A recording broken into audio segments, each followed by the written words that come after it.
Gaza Israel ইস্যুতে যুক্তরাষ্ট্র আসলে কি চায়? কখনো নিচ্ছে ইসরায়েলের বিরুদ্ধে অবস্থান, আবার কখনো দিচ্ছে সমর্থন। রাফা অভিযান বন্ধে তেল আবিবের ওপর চাপও প্রয়োগ করছে, আবার দেশটি গাজায় গণহত্যা চালাচ্ছে না, দিচ্ছে এমন বক্তব্য। মার্কিন সরকারের বিপরীতমুখী অবস্থান বক্তব্যে তৈরি হয়েছে ধোঁয়াশা। বিশ্লেষকরা বলছেন, নির্বাচনের বছরে সাবধানী বাইডেন ধরি মাছ নাছুই পানি নীতি অবলম্বন করছে। ডিজাইন, এলিগেন্স, বিউটি, সেরা পণ্য সবার জন্য। গাজায় লাগাতার বর্বরতা চালিয়েও যে দেশকে সবচেয়ে বেশি পাশে পেয়েছে ইসরায়েল, সেটি যুক্তরাষ্ট্র।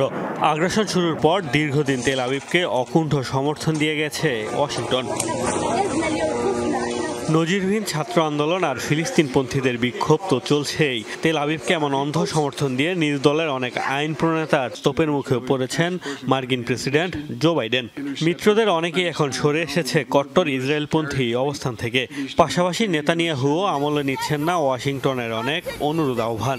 নানামুখী চাপে পড়ে এখন অবস্থান বদলেছে দেশটি, বিরোধিতা করছে ইসরায়েলের বেশ কিছু সিদ্ধান্তের।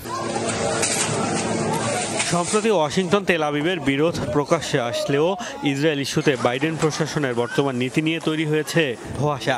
দেশটি ইসরায়েলি হামলায় গাজায় বেসামরিকদের প্রাণহানির বিষয়টিও স্বীকার করছে, আবার ইসরায়েলের বিরুদ্ধে গণহত্যার অভিযোগের বিরোধিতাও করছে। রাফায় অভিযান ইস্যুতে অস্ত্রের চালান স্থগিত করলেও বর্তমানে শহরটিতে চলমান অভিযানেরও সাফাই গাইছে মার্কিন প্রশাসন।